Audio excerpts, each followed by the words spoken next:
Понякога по пътя на нашето изцеление можем да си мислим, че изоставаме, особено в дните, когато сме стресирани, претоварени или тревожни.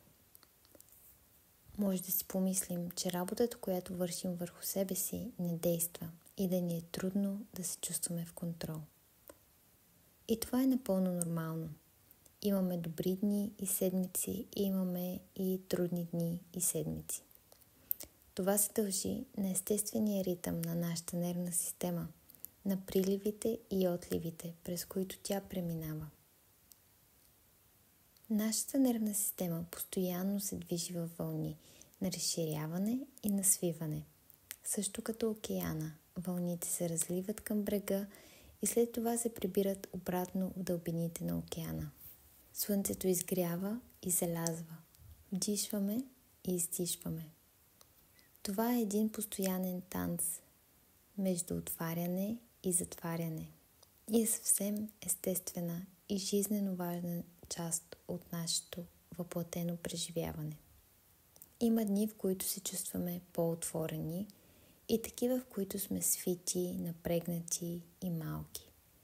Практиката тук е да се научим да яздим вълната, да си позволим да усетим свиването, да останем с него и да се запитаме: как мога да позволя на тази вълна да ме понесе към моето естествено разширяване?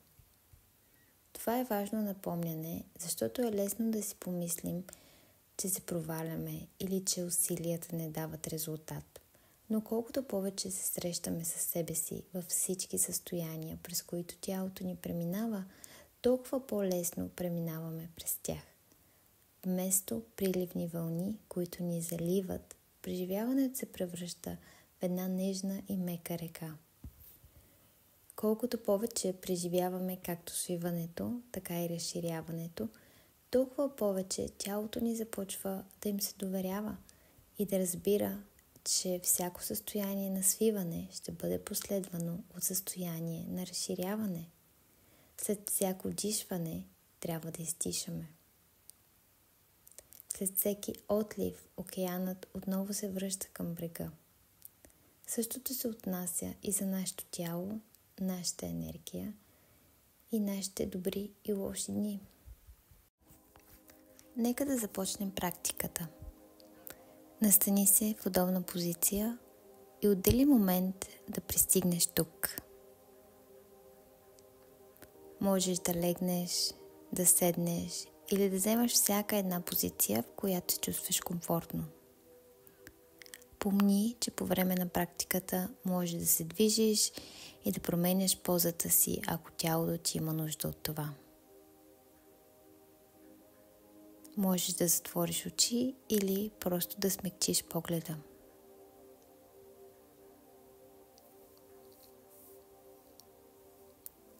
Отдели момент да усетиш повърхността, която те поддържа. Забележи я. Ако си в главата си и мислиш, вместо да усещаш, кажи на ума си: благодаря ти, но не сега.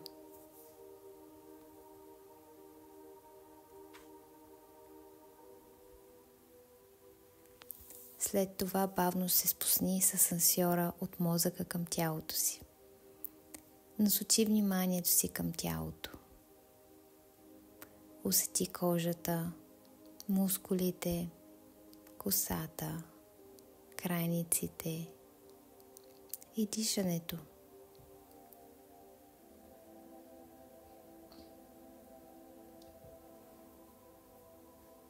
Какво е качеството на дъха ти? Как се усеща?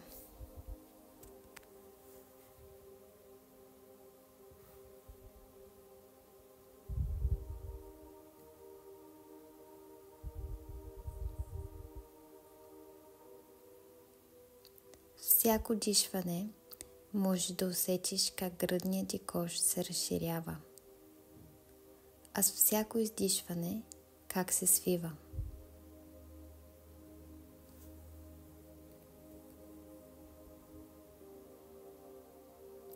Също както приливите и отливите на океана.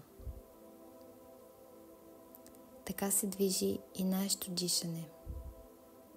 Така се движи и нашето тяло.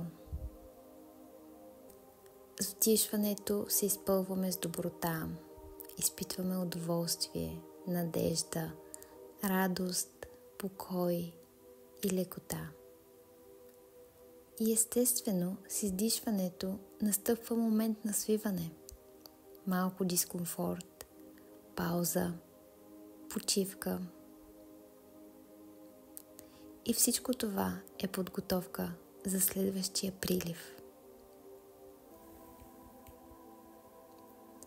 Можеш ли да се понесеш по тази вълна?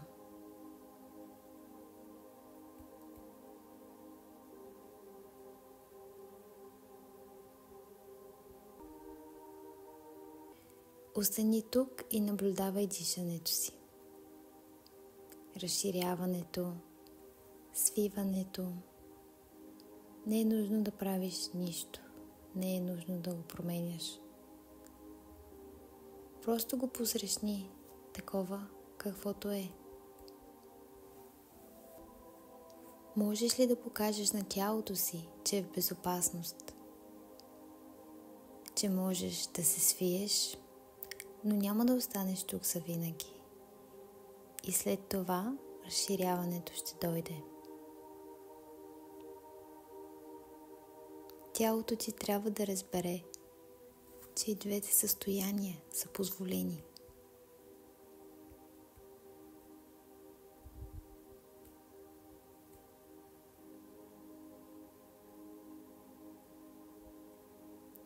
Позволи на тялото си да се отпусне още малко. Заслужаваш почивка. Заслужаваш това пространство на свиване. Това е красиво пространство, в което можем да си позволим да си починем. Почивката е безопасна. И това пространство тук е безопасно.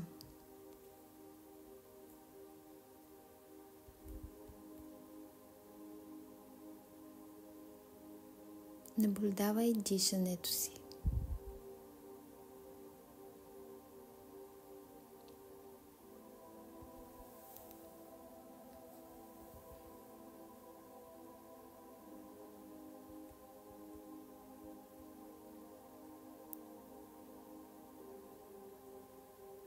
А сега в своето собствено темпо, бавно и нежно, започни да се връщаш към сетивата си. Забележи кое от сетивата се включва първо. Къде се ориентира тялото ти. Забележи отново повърхността, която те държи. Можеш да отвориш очи, ако са били затворени, и да се огледаш наоколо. Какво забелязваш?